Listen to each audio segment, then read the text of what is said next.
Welcome back to another episode of Practice Underwater. Matt, it's 2 more weeks of me and you on air. This is how do you feel? I'm good. It's a little bittersweet because we had told everyone we were going to do these together. That actually didn't end up happening. We had too much fun that weekend that we didn't have time to record. So this is what you get.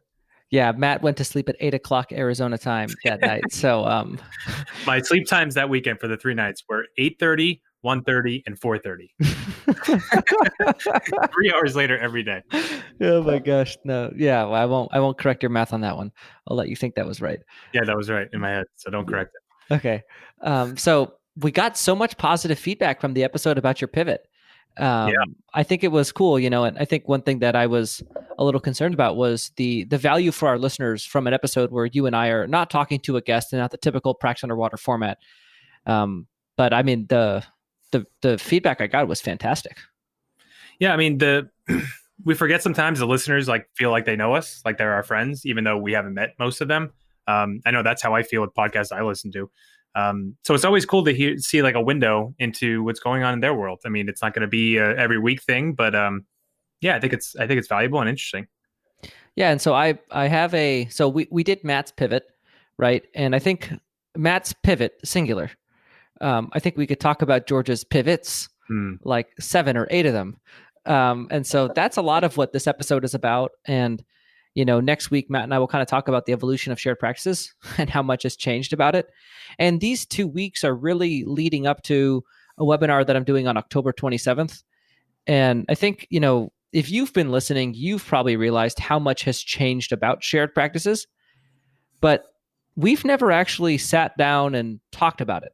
Mm-hmm. And part of the reason why is because, I think Richard and I had a conversation about this. He started shared practices, and it began as sort of this thing where, Richard set out to discover this roadmap. I mean, Matt, how much has changed since then? I mean, it started literally just Richard gathering information, like Richard asking questions. And from there, our knowledge has just grown, 100-fold. That it's almost like it's almost like 2 different companies, really. Oh, for sure. And I don't know where it was an evolution. It wasn't like today we are different, but I don't think we've ever sat down and really told our audience the full story. Mm-hmm. And a lot of the story, and this is the part that for me is the most uncomfortable, a lot of the story has to do with me. Because Richard I would call Richard's period of the company, exploration, right? Mm-hmm. He was out there exploring. And I really feel like my portion of the company was discovery, mm-hmm. right? I think we realized that we explored all that industry had to offer. And I think we realized that we discovered a better way of doing it. And your accelerated path in your practice where, we're getting into all these pivots allowed us to test out all these theories we were working on. So I appreciate you being the test dummy for us. The dummy. I like that. Test dummy. Yeah. Maybe we could just call me test practice. Maybe we don't use the word dummy in that. Anytime I can put a little dig in there, it's always fun. It's, but it is, right? And in the webinar, you'll see there are 2 very distinct times of my practice. There's year 1 where, I went to the Breakaway Business Master's course and I walked out with the manual. And year 1 was I put the manual on my practice and I implemented all of those things. And I was pretty frustrated with the lack of growth I saw. And I get that, when in the webinar, you'll see the exact number. I think it's somewhere between 30 and 50%. I forgot exactly where it's at.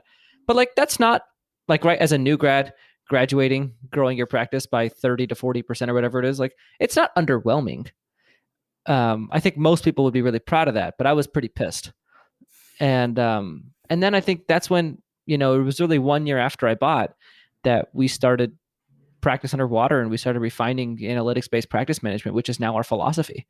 And it's been incredible since then. So where do you want to start? Do you want to start right into your beginning of ownership, or would it, Matt, what if I told the full story, from the beginning of dental school till now? Was that too much? No, I would love a bigger window into George, the dental student, because I saw snippets through the Ambitious Dental Student group and followed your exact path on how to prepare myself for ownership, all the books and threads and podcasts. So yeah, I would love to hear more about that. Okay, so I think I'll zoom back all the way till really right before dental school started. And I'll just kind of tell the whole story. And I think it's, in the webinar, you're really only going to get the first 2 years of ownership, but you'll get them in a lot more detail. So I have PBN snapshots of different months' productions, and I've never done this before. I think that's the one thing that, like, maybe people have heard bits and pieces about my practice on air, but I've never actually like detailed the full thing. And so I'm excited for that experience. And I think for me, I had to get over, and I think this is something I still have to get over. Talking about myself is still very uncomfortable. And I've had to sort of give myself the out of saying, I'm telling my story for the purpose of people hearing it and taking from it something for their story.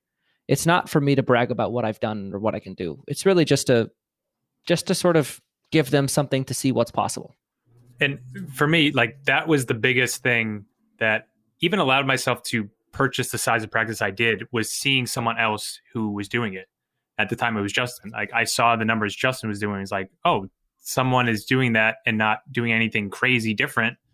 I can do it. Like, so I think it's really valuable to see what one person can do, even if, like, again, you're not bragging, you're just showing what is possible for you and inspiring that in others. Yeah, totally. And I think it's something that honestly Matt's helped me out with a lot. I think that's really one of the things Matt's really brought to the table at Shared Practices is to get Richard and I to start being a little bit more authentic and a little bit less likable at times. And I like the look on us. Yeah, for sure. All right. So George, the dental student. Yeah, George, the dental student. How did this all get started? So yeah, in undergrad, I was like I've never told that story either, but I started undergrad and my goal, and so I was dating at the time the woman that I ended up marrying, who I'm now divorced to. And it was our goal to finish in 3 years. So we walked into undergrad, wanted to finish in 3 years. And so I went to, I had 2 degrees that I wanted to complete in 3 years. And so I went to my counselor's office and I said, hey there, counselor, I want 2 degrees in 3 years. And then he goes, yeah, I think you're biting off more than you can chew, buddy. And I said, all right, I'll write your name down, Dr. Velez, and I'll never forget it. And then I love that. And then I made it my goal that I've never gotten straight A's in anything up till that time. And I said, I want to get straight A's in college. Like, I want that to be a thing. And so 2.5 years in, entering my last semester, I did it. I had straight A's. Everything was going the way I planned. And then I had to take like 18 credits, which for me was a very light semester. Normally I was taking 24 to 30 credits a semester. And so I was like, I got the super light semester. Let me take this fun class taught by my buddy's friend or my buddy's dad from middle school. It was this class on how to use Microsoft Office. And so I take it, and this is where I learned everything in Excel. So everything that I do for Shared Practices with the spreadsheets and the practice analysis, everything in the Ownership Accelerator, all of the Excel skills that helped me get this position at Shared Practices, I learned in that class. That is also the only class I ever received a B in. Oh. What happened? It's your buddy's dad. That should be an easy. So the story was, you have to go to the library and use Windows computer. I had a Mac. And so you go get the Windows computer and you download this file off of Excel, off of like their server or whatever. You do the Excel format, homework stuff, and then you submit it. Super easy class. And one time me and this kid used the same computer at the library, taking the same class, and the files are tagged. And so we had the same file. So I got docked for academic dishonesty. Oh, man. And so then I go to that guy's office. I'm like, dude, your class is super easy. Like, there's no way I'm cheating in this thing. And I'm like, you've known me since I was 11. Like, and he's like, yeah, I know, but this is academic dishonesty. And so at the end of the semester, your letter grade is going to be deducted by 1. So I got an A in the class, which turned into a B on my transcript. And I finished with a 3.97. Wait, is this guy on a list too? Do you have his name somewhere? No, I've forgiven him. Okay. I've moved on. I've put it down clearly, right? I'm not talking about it years later on a podcast or anything. Like, I've forgotten all about this. I've put it down and I've moved on from it completely. Because it's funny, because at the time I was so pissed. Oh my gosh. Like, dude, this is a 3-year goal that I did it. And I never got to see a 4.0 on my transcript because of this experience. And it turned out to be, of all the classes I've taken in college, the best one I ever took, because it taught me the thing that led to Shared Practices. So I look back on it with a little bit more of a softer touch. Sure. And then I started dental school and I really assessed, okay, right, I killed it in undergrad. I did really well academically. What do I want for myself in dental school? And I looked at all the studies, and all the studies were showing that 80% of dentists are GPs or more, and less than 20% are specialists. And in medicine, it's the opposite. So in medicine, it's 20% or 20% GPs, 80% specialists.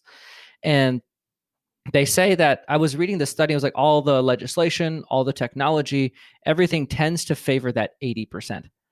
And so I thought, okay, well, it just seems logical that as more technology comes out over time, it's going to allow GPs to do more and more specialty procedures. And this is before implants were really a thing. You actually went through this level of thought at the beginning of dental school? Yeah, this was me as a like summer before Oh my dental school started. gosh. I was researching articles about like which way do I want to go, specialize or do a GP route. Mhm. And this is like before 3D X-rays. This is like Yeah. none of this stuff existed. Invisalign wasn't a thing back then, or like it was, but like this is 7 years ago almost. Yeah. And it became clear to me that technology will always favor the 80%. And it'll always try to make the 80%'s life easier. And my mom's a dentist. So philosophically, it made sense. Like she went to go learn ortho and then she did ortho and kept that in her practice. And so I thought, okay, well, I'm going to go. I always have this philosophy. Matt knows it well. You know, you swim downstream, you do the thing of the, like, you go the way everyone else is going. And technology in our industry was moving towards favoring that 80%. And I think that actually, I think it's really over time has been true that all the technology that's come out, all of the advances, everything has favored the GP a lot. Wait, back up a second. Why did you pursue dentistry? Was it your mom's influence or was there something else? My parents are foreign. And so when you grow up in a foreign household, you're told you have two choices. You can go to medical school or dental school. No lawyer? No, just I didn't get all lawyer or engineering. No, those were not Okay. on my menu. I had option one to eat was medical school, and option two was dental school. And so dentistry is a field where it offers autonomy. Mhm. And as you know me well, Matt, I value autonomy. Of And course. I did have an entrepreneurship bug in me. And so I knew that probably one day I'd own my own practice, and I liked that idea. But this was not like coming to dentistry to start shared practices and own multiple practices. That was not a thing on my menu. Yeah. But I think the story is important because I walked into dental school and I walked in saying, okay, I did really well in undergrad. Doing well in dental school is not going to serve my goals because I've already decided that it's the most logical thing to be a GP. And So so go ahead. we'll pause there because, like, we have kind of reshaped our philosophy of looking at everything in dentistry through an ownership lens, right? Yeah. Like, as a pre-owner, how do we make decisions to become an owner? And now, as a student, how do I also position myself for ownership? So that's basically what you did in there. So what kind of, I know maybe people won't go to that extreme of looking up, articles, percentages, and all this, but what would you say to a student who's like, I don't really know where I want to go? Well, I think it's our philosophy is always begin with the end in mind. Like we're really big on that concept, right? And I began dental school with the end of it in mind. Like at the end of it, I did not want to specialize. And so I knew then how to behave during the full 4 years, which was poorly. Kidding. Um, only the grades were poor, which we'll get into. yeah. Are we going to get into that? Of course. Oh, jeez. Okay, fine. We can compare class ranks. I thought I would be the worst one here, but actually George is worse. No, are we really going to talk about, okay. I honestly wanted to be the lowest, but I wasn't. It bugged me. Oh, jeez. Okay, fine. We'll talk So about go it. into it. You realized that grades weren't important. I realized grades were not important. And so I said, okay, it's going to be my goal. And then I learned the way my dental school works. And it's all, C or higher. If you pass through the whole thing, you graduate, you get your degree. So I'm like, cool. Well, so, you have to tell the part about the studying. Are you getting into that? I will get into that. Okay. But there's one more thing I got to add to this. Okay. So it was like orientation week or week after orientation. Actually, no, this was the second exam. So first exam, I killed it. I got an A. And then I went to Richard. Actually, ironically, Richard, I had no idea who he was at the time, brought Howard Ferran to my school. And Howard had this, his lecture that he gave. And Howard gives a lecture. It's like the amount of variety of topics that comes out of the guy's mouth is insane. It's crazy. It's like stand-up comedy / dentistry / a little bit of practice management wrinkles in there. And then he gives everyone Chipotle. So that's what that was. And, my wife at the time and I went. And I'm sitting in this place where I'm like, okay, I know I want to be a GP. And I know I don't want to specialize. And I'm still trying to figure out what to do with myself in school. And then Howard drops this line that changed my life. He goes, what do you call a dentist who does one or two things right? Matt's like, I've heard this a million times. And it's like, a millionaire. Mm-hmm. And to me, that blew my mind because that was the first time that I really realized the thing that we both know so well right now, which is this industry is successful in spite of itself. You know, it's like dentists don't do their jobs very well, but happen to make a lot of money. So the one that actually does like one or two things well, they end up being millionaires. And so then that was the question that, and that was, the thing that really triggered what I think still is one of my motivating factors of I want to build the perfect practice. Like I want to build a practice that does everything right. And that is very much a beating drum for me still in innovating and finding the and fast forward to today, I feel like about a year ago I reached the point where I was doing everything in my practice to the best of industry standard offered. And in the past year and moving forward, we're now trying to create a new industry standard for the way to running a practice and push the limits on what's possible and what that perfect practice looks like. But that all began back there in that room where Howard Ferran dropped that little hint on me that I then took to that next level and said, what's possible if you do everything right? Mm-hmm. And so then I'm looking at how much time I'm spending studying and I'm like, this is stupid. Like this isn't serving me at all. Like I'm going to forget about all this stuff. At the time it was basic sciences. And so then I made it my mission to spend as much time learning about practice ownership as possible in dental school so that I could then really own a practice and be able to do everything right. That still is that is one of the things on my list that I want to do is reach a point where it's like, okay, and I don't ever think I'll ever get there, but the perfect practice is something I'm after. Mm-hmm. And so I so then I went from the way that classes worked at Midwestern, where I went is it's optional whether or not you go to the basic science classes, and you have to go to the dental classes. So I went to all the mandatory ones, and all the non-mandatory ones I didn't go ever. And when I was in my mandatory classes, I was usually doing something other than listening in terms of my own research, whether it was Dentaltown, articles, books. I got the whole Wharton, like the Wharton was the best business school in the country in my mind. So I went and downloaded all of their syllabi, and then I ordered older versions of their textbooks about like business principles. And a lot of the private equity stuff that I learned was from one of those textbooks that goes through case studies on mergers and acquisitions and stuff. And so I kind of became like a really big business nerd. And I really view that first year of school as where I spent a lot of my time building a foundation. And I mean, I would like if we had 12 lectures for an exam, I learned like what was the minimal amount of work I had to do to get a mid C. That was always the goal. And because I know a mid C, if I did like a few exams of a mid C, by the time I took the last exam, I could get like a 50 before I failed. So like I knew I was safe to pass all my classes with a mid C. I didn't want to get a low C because then it's like a little bit too close. I was shooting always for a mid C. And I mid-seed my way through my first year of dental school. And I learned that I'd listened to 8 of the 12 lectures on fast forward. And that was enough for me to get a mid-C. I love that. So I would never watch all of them. I would watch most of them. Right. And by the way, this is not best practices advice. This is what George did. Take what you wish of it. Probably not this part. I just love that. I mean, I knew in my head grades didn't matter, but just seeing that C on there, I just couldn't get over that. I'm so proud of that you were able to just be like, whatever. Like, well, think about my career, right? I've been able to do things that are really outlandish and really hard to stomach, but sit through it because I believed in what I was doing. Yeah. And that started in dental school. Like just sitting through, like walking out of an exam and being thrilled with a 76, like that's unusual. Yeah, I wish I don't know. I wish I'd shared that. I went like half the way there and didn't. I would aim for like B minuses. I would like if I saw a B in front of it, I'd be like, all right, that's fine. But C, I would be like, all pissed off and whatever. But it's funny though. Like, I mean, thinking of even hiring associates, everyone knows grades doesn't matter. Even the school you go to doesn't matter. I don't even look at any of that stuff. Anything like dental school or before, I'm not even looking at that on a resume. I don't know about you. Yeah, no, I mean, and I was very clear that my GPA would never matter. And I had to get very clear on that before I tanked it, right? Because I graduated with a 2 point something. I don't even remember. I was, after the first year, this is the funniest part. After the first year, like the only thing on our GPA was those basic science classes. Like I had no clinical work to bounce it up. I had no dental specific classes that I did really well in. It was just the basic sciences stuff that I like just hated. And I was, out of 138 students, I was ranked 136. Oh, that's great. Bottom 3. And I was so proud of it. I'm proud of you. That's awesome. But like the lesson here is when the world is telling you you're doing something wrong, when the world is telling you you're 136 out of 138, but you believe in what you're doing, who's laughing now? And they're not laughing at me, but like, right, I was bottom 3. Like that is tough to stomach. Mm-hmm. Like it's tough to look at your classmates. I don't know who the other 2 were.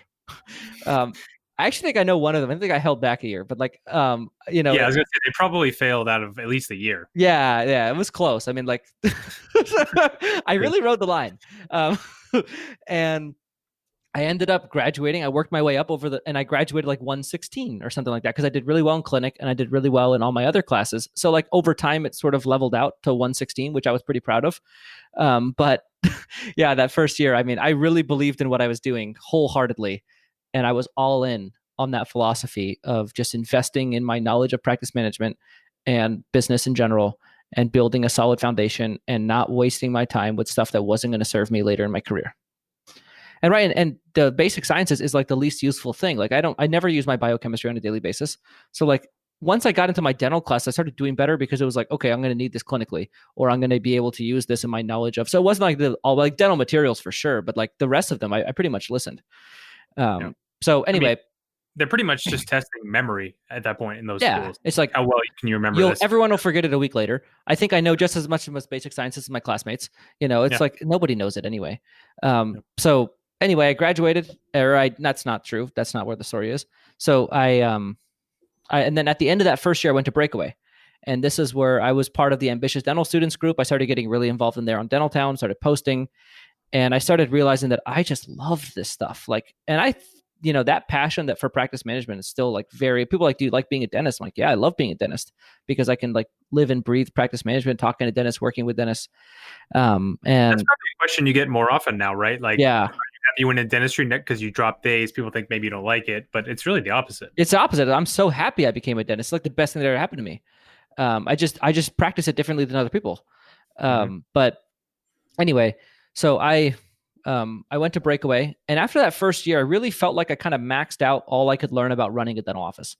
Like I went to Breakaway, I read everything, like everything that was published at the time, which shared practice obviously didn't exist.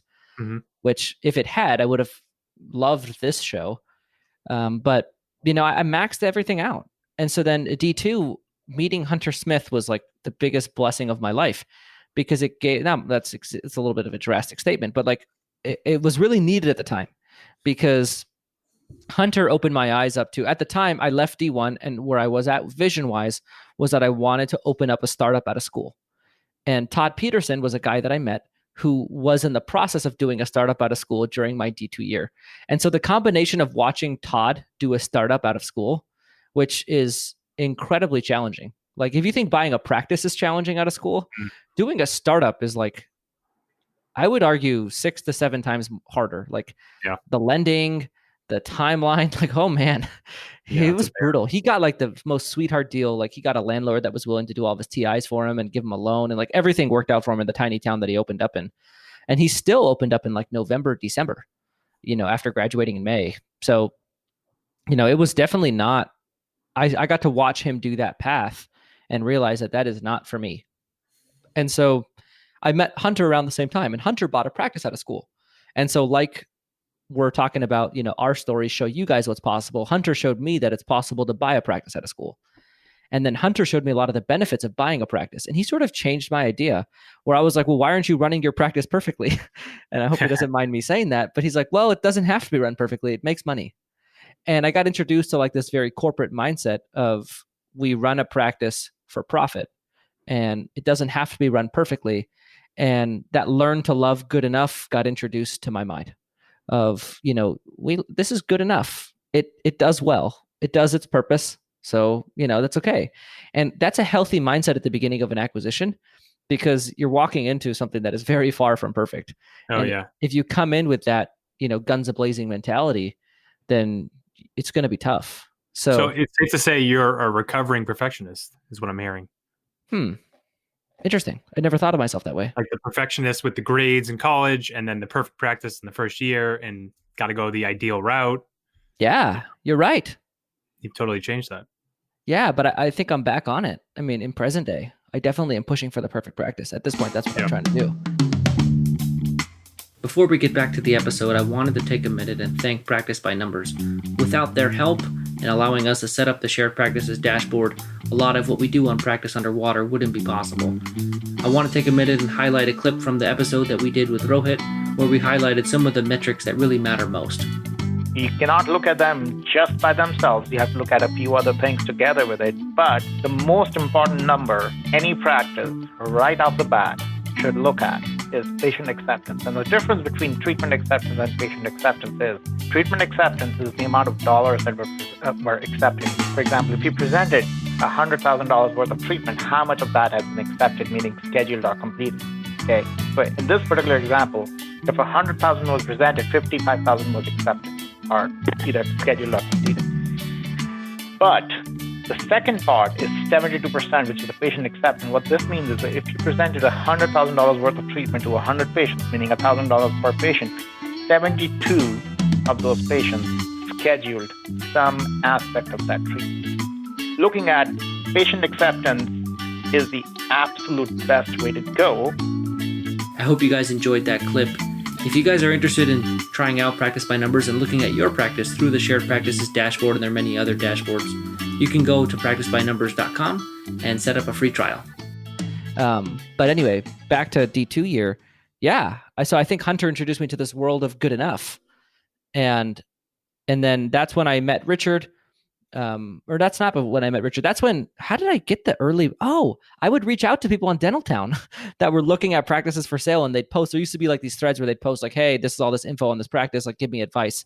And then the dentist would offer the worst advice. Accountants would offer slightly better, but still terrible advice. And nobody would like actually help this person.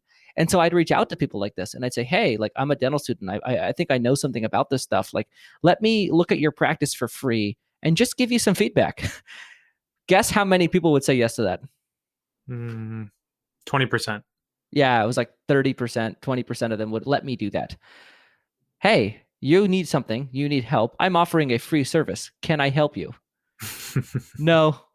No, I'm good. I'm good. Thanks. Thanks for enjoying dental school. Dental students. So what are they going to learn from a dental student? Yeah, that was funny. And so I did that, and I think I don't know how many practices I got under my belt, but I did that all the time. Like I'm sitting in class, I'm messaging people, I'm looking at practice for them, reaching out to them, and then I started getting referrals for this free service, which is unusual. And then Richard, at that time, at the beginning of D3, had started shared practices, and I think in one of the early episodes, Derek Williams went on the show, and he mentioned a spreadsheet that I used. I helped Derek look at like 20 something offices, and so he talked about that experience, and then we included my spreadsheet in the show notes that I made with the skills I learned from that Excel class that I got to be in. And then people started reaching out to me a lot.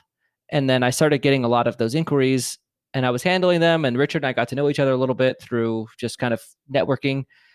And then in May, he posted, he goes, my wife told me that Richard was doing his residency at the time. Richard was overcommitted, which has never, ever happened again.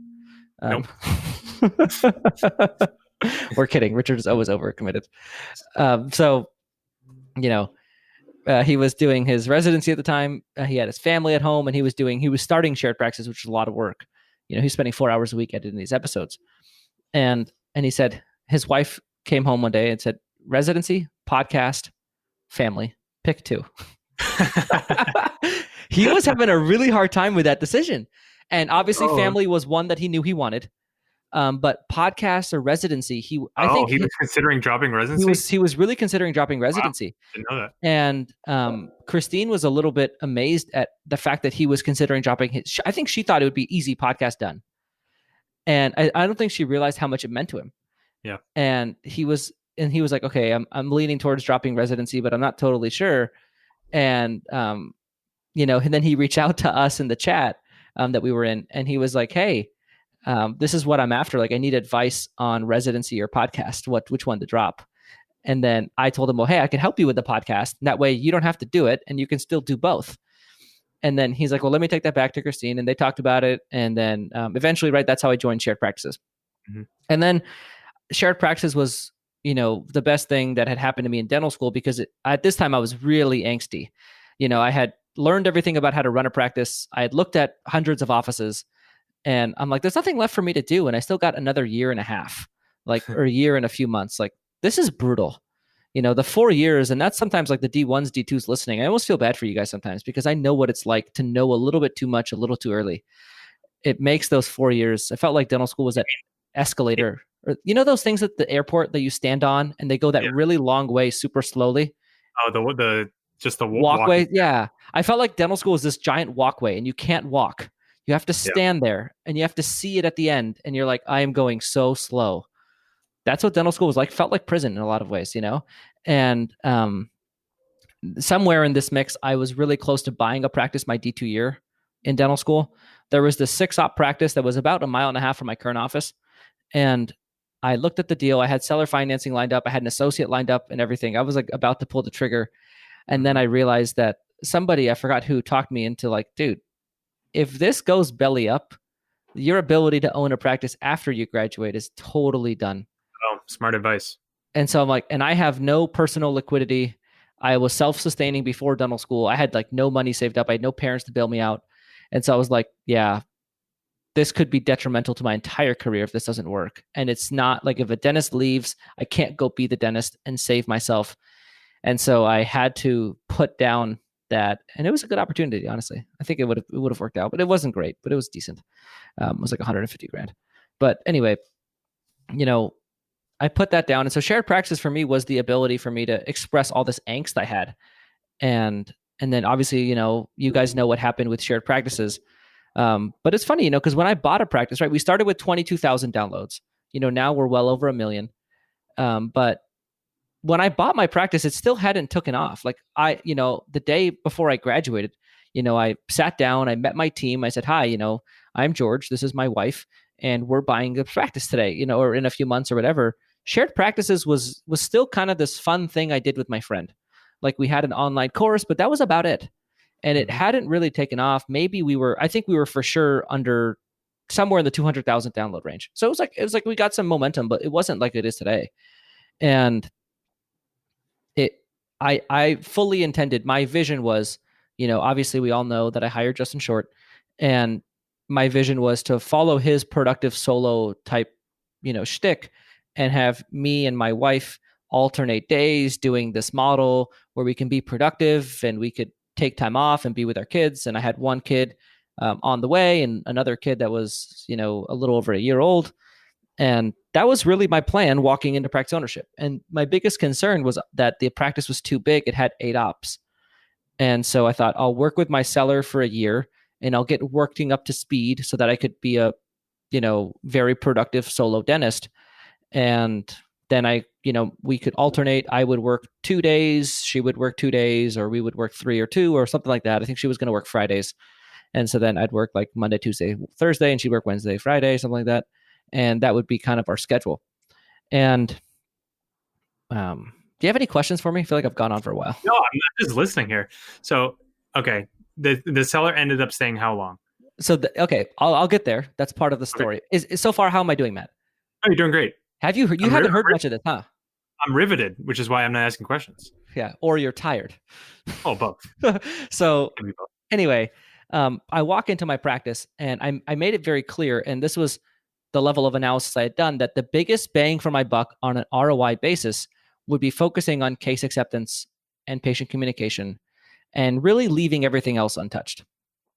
And so my practice took off after we bought it.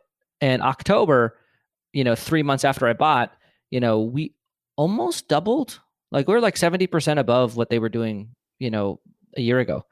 And then at that time, I'm thinking I have it all figured out. Like, oh yeah, you're good. You got the perfect practice here. Yeah, no, I mean, like we bought it. It was doing 90. I think we did like 150 something in October.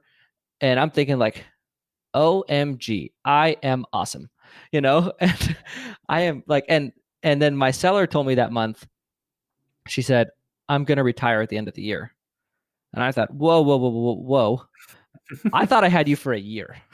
Yeah, right. And having a seller associate was really nice because she would like treatment plan well, patients knew her. It was like the easiest associate because it's just like they're already there. It's almost like, because you're employing the old owner. The only thing that you have to be careful of is like staying out of their way. And like sometimes you have to take it and let them have these things that were a little unusual, but just to keep them happy. And that was my experience with my seller. But, if you think about it, she told me, okay, I'm retiring. And I'm thinking, okay, what do I do? And I'm like, well, my practice has grown so much. I can't do all this dentistry by myself. You got to replace her. I have to replace her. And I thought, okay, well, let me use this opportunity to kick it into the next gear and I'll hire a full-time associate. And right now she was only working. You have 2 hygienists going? 3. so it's deceiving. I had 3 hygienists, but really they were only working, like one of them was only 2 days a week. So So 2.5, say. 2.5, right? But in my head, I'm thinking 3 hygienists. Yeah. And one of them was like working 3.5. They were actually, between the 3 of them, they were working 9 days total. So it was really a hair over 2 hygienists. It was essentially 2. And I love, the shared practices way. You asked that question. I never asked myself that question. Of course not. I mean, I wouldn't have in your shoes years ago, but I know the listeners, we've trained them well. They're thinking that. Yeah, no, I thought I had like 12 hygiene days, 13 hygiene days. I had 9. And so realistically, I should have never replaced the seller, obviously. But I did. And what happened is so my practice had a huge crash. So I replaced my seller with a full-time associate. At the time, my ex-wife gave birth to our second child. So she was completely out of the practice. So it was me and a full-time associate. And practice tanked, like big time tanked, almost to exactly what it was doing before I bought it. But I had taken on all these expenses in the meantime because I thought my growth was going to go up. And so this was around month 7. So talk about this a little more. So you now have you still have the 2 dentists in the same hygiene days. Mm-hmm. What was the tank about? It's this concept called the honeymoon phase. This is so I think I've said this once, but in the book on practice management, if there's ever a textbook on practice management, I would say this is the very first area that I ever created something novel, where you can say that this was never talked about anywhere else. This was never discussed, but now we all know because of a painful experience I got to have. Of thinking my practice was in one place when it turns out it wasn't in another. And in the webinar, I have screenshots of my production every month. It's scary to see the drop. It's scary. It's brutal. It's like 147 to 102. It's brutal. And then, I have a 2-day course that I'm building, analytics-based practice management. And in there, I'll show exactly like how I could have known that was happening and what I thought was happening. And it's like an hour-long lecture about this thing. But like the synopsis is that it tanked big time and I had no clue what was coming. And I took on a ton of expenses thinking that I was going to push growth because you know me, I'm a little aggressive. And then I got myself stuck in a situation where I was making like nothing. I actually lost money for a few months, like working the full month and losing money. And that's when I thought, okay, I've got to kick this into high gear and turn it around. And that's when I took the Business Master's Manual and threw the whole thing on my practice.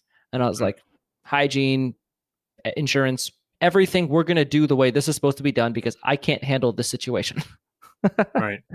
And I did that. So that took me about 4 months of like my team, the amount of stuff they went through in those 4 months, it was like every week was something new. I was like, right now we know I was being driven by fear and anxiety of feeling like I wasn't good enough about myself because I was in this situation. I was unable to think about it clearly. I was just like reading and reacting and flipping out for 4 months. Whew, it was brutal. Yeah, you were running away from something versus running to something. I was running away from failure. Like, I felt like I failed. Feel that way again. So I'm going to do everything now. And sometimes, like, I remember it was, I started working out before I go to the office every morning. And I would sit in the steam room every day before I went to work. And I could just feel tightness in my chest. And I could just feel this like brutal feeling. And it was like, if this practice doesn't turn around soon, and it wasn't like I was financially in trouble or anything, but it was just the feeling of like who I was as a person was being questioned, what I knew as a person, like everything that I thought about myself, like everything in October of 2018 where I made more money than I ever thought was possible. Like every good thing that I thought about, the exact opposite thing I felt for like a 6-month period. And I had this epiphany in June. And in June of 19, my practice, that was my 1 year from the time I walked in, mark. And we had grown in total like 30 something percent, maybe 40. I don't remember. And I had this epiphany that like my practice is a box. And I've spent all my time working on the thing inside of the box, changing the way we operate. And what I had this exercise, and it was the first time I did a projection. Like now we're big on projections. And I sort of put the inputs in. How many patients are we seeing? How much is our revenue? How much is our hygiene revenue? All that. And then I output. And it was exactly what my practice was doing production-wise. And the epiphany was, there's nothing wrong with my practice. It's actually running well. It's doing exactly what it's supposed to based on the inputs. right? And the inputs was 9 hygiene days. I had 9 hygiene days. So of course I'm going to have the production of a solo office. Of course you're going to plateau at a certain level. Of course I'm going to I'm trying to system my way to having a group without changing the input. And it was this epiphany. And then ever since then, the philosophy that is now analytics-based practice management, we started figuring it out. I started using PBN. I hired a 4th hygienist. I started aggressively growing my new patients. I started realizing a lot of the things about new patient flow that we now know about. And I started innovating, and I started creating, I started knowing that I can change the input and output. And I stopped worrying about what my practice was doing. And I stopped worrying about, I put down that idea that I'm just doing it the wrong way. And there's a better way of doing it. That was where I was stuck. I kept trying to find a better way of doing things so that my practice would grow. And I was like, no, the way my practice is being run is okay. I just have to change what I'm putting into my practice, and that'll allow it to grow. And that was really the beginning of what has become our philosophy. And, in the time that I had that epiphany until a year later, it doubled in size. And we went from this tiny, and in the webinar, I actually detailed the specific things that the analytics showed me to do, but it wasn't a whole lot, like 3 or 4 different things. And you do them, and then it's just doing the right things, the impact that has. And, around that time, that's when we started creating, analytics-based practice management. And so from June of 19 till I felt like December of 19. So that 6-month period, I did a lot of those few things I had to do. I put them in place. And then short kind of footnote to the story is that I had to change out an associate. So my associate moved to a different state to take on a teaching job. And so I had to replace her with another associate. And so I got to go through a 4-month period of being a solo dentist. Oh boy. That's exhausting. 4 hygienists, 1 dentist. 4 hygienists, 1 dentist. And now we call this super solo when you do what is kind of annualized as like 1.7 or above as a solo dentist.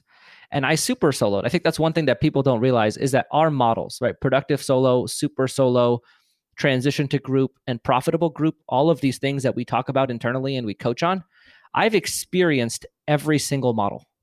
Yep. I have worked it, lived it, been it. And super solo was brutal. Of the models, by far my least favorite. Well, you were doing it in a way that didn't involve big specialty procedures, which is one way it can be done without so much running around. And the super solo has to be someone who likes that thing. Also that. You have to enjoy clinical dentistry. And I started to realize myself, I don't enjoy it. And so then December comes along, my associate starts, I cut back to 3 days. She's working 4.5 days a week. I'm working 3 days a week. And then we start becoming a profitable group. We now have 4 hygienists, 2 dentists, at the time 3 assistants, and at the time 3 front office. 3 front office. So we were out of the buddings of a profitable group. January, February started moving up. And then March was going to be my first month breaking 200K, which I was really excited about. It was like the culmination of everything that I'd ever worked towards, all the struggles I'd gone through in practice ownership, everything. March was it. What happened in March, Matt? You had a plan and God laughed. Yeah. Big laugh. The FU laugh. Yeah. Oh my gosh. Yes. So March 17th, things are going, I was projected to finish at 220 in March. Nice. And our first 2 weeks of March, we did over 100K, and COVID. What do you think would have happened if we didn't have that COVID time? Do you think you still would be at those 3 days, or you would have still come to this half day share practices, CEO? Would that have just been delayed? So you asked the perfect question. So I will get to that. I promise. Okay, go for it. But first, I was so pissed off. Mm-hmm. I hadn't paid myself since November. It was March. I was getting ready to write myself the fattest check I'd ever written myself in my career. And COVID stole that from me. It stole the check. It stole the 200K month. It stole everything. Everything. I was so pissed. So pissed. Oh man. If you think COVID pissed you off, I just went through, I got through a divorce. I had my practice. I had every accountant telling me I had no idea what I was doing. And then finally, like the first month that was going to be vindicating for me, that like all the trusting myself, believing myself, getting through and sitting through hard times and believing in my process and taking the blows to innovate this thing. The first month that it pays off, I get COVID. Brutal. Just awful. Like that is so unfair. So unfair. So April, I'm sitting there and I am pissed. And right, I'm alone too. Like I'm not with my kids. I don't get to see them as often as I used to. I'm not dating anybody in my life. I can't see any of my friends. It's COVID. I'm alone for a month and a half, 6 weeks. And I had a lot of time to sit and reflect and take stock. And I realized that I have been spending my whole career doing the thing that I was trained to do and not doing the thing that I was meant to do. I was working 3 days a week and I was still productive. Like, I was fairly productive as a dentist, like more productive than the average listener. And I realized that I was just doing that because I felt like I had to. I felt like it was a requirement. When you own a practice and you run it and you're the owner and you cut back your days, you're still the primary producer. You just do it in less days. That's like the trick. Right. I just got chills from that line, by the way. Not what I was doing, what I was trained to do, not what I was meant to do. That was nice. Yeah, I'm good. I think by the time this is all said and done, there's going to be a lot of Georgisms. That's an original thought as far as I'm concerned. That's good. All right, continue. And I had this realization that I'm just doing what I feel like I was supposed to do, but I was not doing the thing I really felt like I was put on earth to do. And I said, okay, I'm not going back. And I talked to my associate and I told her the plan. And I put out an ad for a full-time associate during COVID, right? Like during COVID, nobody's hiring an associate. No. Everyone's firing their associate. And I'm hiring a full-time associate to replace myself clinically. Like, I think if there's one thing you look at in my entire story, the ability to stay sure in yourself I finally got my point to the point where my practice was cash flowing. And every bank was telling me, because I had to buy out my ex-wife. And so I had to get some bank approval for stuff. And every bank was telling me, you go in, produce, make it cash flow. And I never listened. And I always stuck to every accountant, every financial advisor, every banker. Everyone told me to do something different than what I did. But I was sure in what I was doing. I believed in myself. I believed in my logic and my plan. And I was able to stick with it and have the stomach lining to sit through the period that no one thought it made sense to do the thing that makes sense. So I hired a full-time associate and who was going to start at the beginning of August. So I had to get through May, June, July in my practice. I went back in May, 1 day a week. Yep. Same 1 day you were doing during COVID. Yep. No, actually I went back Mondays. I think Mondays. And then I was there, maybe it was 2 days. I forgot. Maybe it was Tuesday, Wednesday. I think I went Tuesday, Wednesday. And I did Tuesday, Wednesday. And then, but I knew the whole time during COVID, I went in every Wednesday afternoon to just cement Crown C emergencies. And I was like, I like this Wednesday afternoon thing. I kind of have the first half of the week off. I go in Wednesday afternoons and then I take off the second half of the week. It worked out well. And so I was like, okay, I'm going to work Wednesday afternoons. And, so now I work. So my associate started at the beginning of August and I have 2 full-time dentists in my practice, and I work Wednesday afternoons. And now I'm like 2 to 3% of my practice is production. I have to share everyone. So I saw George's office last weekend. In his personal office, he has 2 desks. Each associate has a desk. His desk is a beanbag chair. So the story behind that is we were redesigning my practice and we wanted to redo the doctor's office.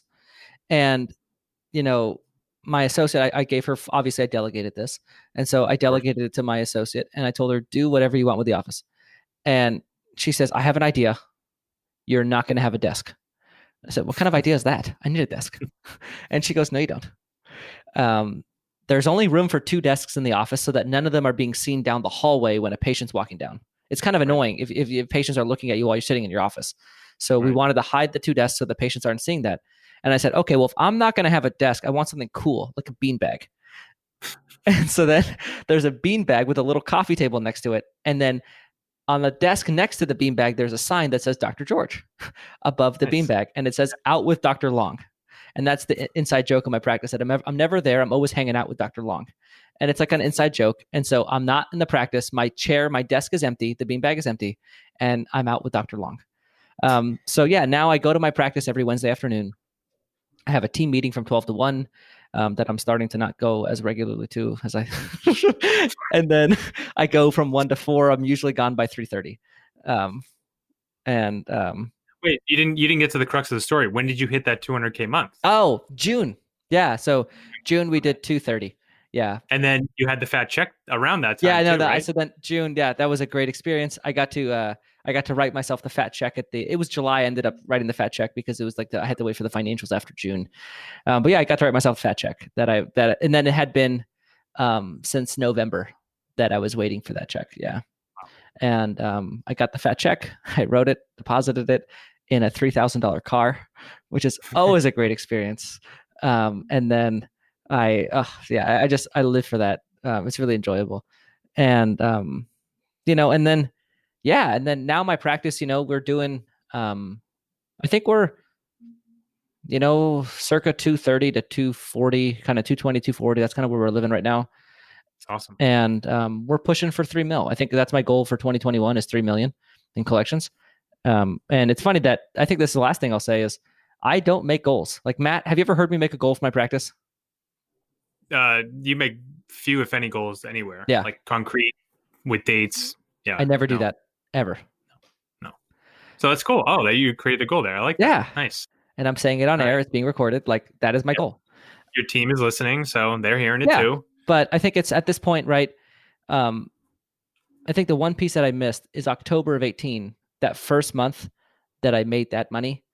I had this moment where I realized like this practice I made a ton of money. This is the amount of money I wanted, but I'm extremely unhappy. And the reason I was unhappy is because I was doing it someone else's way. I wasn't doing it my way. And I think I realized in that moment that practice ownership is this expression of who you are. Like your practice is it's your canvas that you get to paint and you get to be who you are with it. And so then I said, know what, I'm going to change this to be who I am. And now my practice, right, our culture is great. Laughter is really big for me. And like you walk into my office when I'm not there even now, people are laughing. They're having a good time. Patients are coming. They're laughing. They're having a good time. We don't overdo it with the spa feel. Like it is me in a practice. And also I'm there about the amount that I want to be. Yeah. And nope, I didn't have anybody to show me that 3 hours a week was possible. And I had my banker, it's funny, I called him and he's like, I'm cutting back a little bit and hiring a full-time associate. He goes, well, how many hours are you cutting back to? I said, 3. And he goes, I said 1, 2, 3. I'm like, yeah, 3 hours per week. He thought I said 30. Shout out to Ben. But yeah, he couldn't believe it, and I think like your story, right? Like the audacity to do the thing you want, right? When I told my financial planner that I was cutting down to a day and a half and like doing more work or share practices, his first real concern was, well, what about your 401k? You can't max it out the way you are now. And does share practice have a 401k? No, we don't. Spoiler just alert. Like sighed in my head, like, oh, yeah, those people are the worst. Oh my gosh. What am I paying you all this money for? And now my bank, they look at me and they make me send them. I am on like a monthly financial, like that's the level of oversight they put over me. It's every month I got to send them my P&L. And now they look at it like, how are you doing that? And I'm like, you didn't believe in me then. I told you it was going to happen. You didn't believe in me. Now you're seeing it finally, yeah.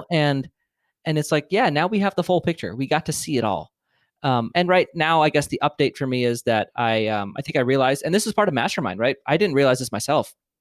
You guys put me on the hot seat sometime in June or July. And you guys told me like, hey, you're going to run out of space, buddy. Like at the rate at which you're growing, the rate at your new patient flow, your retention, like you're going to run out of space. I think you told me that in the hot seat. And I was like, oh yeah, I got a plan. It'll be great. I'm going to blow down the door next to me. There's an orthodontist. He's only there 1 day a week. It'll work out great. And they're like, well, I think you should have that conversation now because you're like a year away from your team hating you for not having enough ops. And so then I met this orthodontist. I'm talking to him like, hey, it's all great, and he's super unreasonable guy. Um, he's not at all agreeable to letting me move into his space. Yep. And so then I had to buy a lot. So I bought a lot 2 miles from my office, and I'm in the process of building a 20 operatory practice where my team will move in 2 years. I mean, that's amazing. All the congrats in the world. 20 opportunities. Yeah, so 19 with the 20th, that'll be a console room that we've already planned for a future op. So 19 ops on day one and then 20 in the future. Wow. That has to be pound for pound the craziest first 2 years of ownership. Like, I defy anyone in the industry ever to have something like that. So that was I don't know how many pivots there were in there from here till now, but probably like 3 to 5 big ones. Yeah, I would say going from I mean, I don't want to list them. You can hear it again if you want, but like, yeah, there's a lot of them in there. And I think the one thing that I was always, if you want to look at it as the C's through dental school, the decision to just totally not specialize as an undergrad, I always thought well in advance of what I wanted, and I stayed true to that the whole time. And everyone along the way, whether it was Dr. Velez telling me I couldn't graduate at the pace that I wanted to with the grades that I wanted to get, or every step along the way, like my class rank telling me I was doing this the wrong way, or my accountants early in ownership telling me that you're insane. And I never listened. And I'm not saying to not listen to professionals, but I'm saying listen to people who understand what they're talking about, and don't let other people tell you what's not possible. Let people tell you what is possible and do that thing. And, I'll say, Justin Short worked with us. And I think the one thing he gave both of us that we'll always have with us is possibility. That thing that you want is possible. And, we very much live that way at Shared Practices, is whatever you want.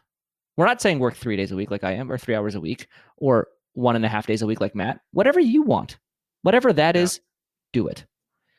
I think be bullish about your vision and be constantly refining and tweaking it and checking in with yourself. Is this still what I really want? Like, George changed his vision several times in that path, but he went for it each time.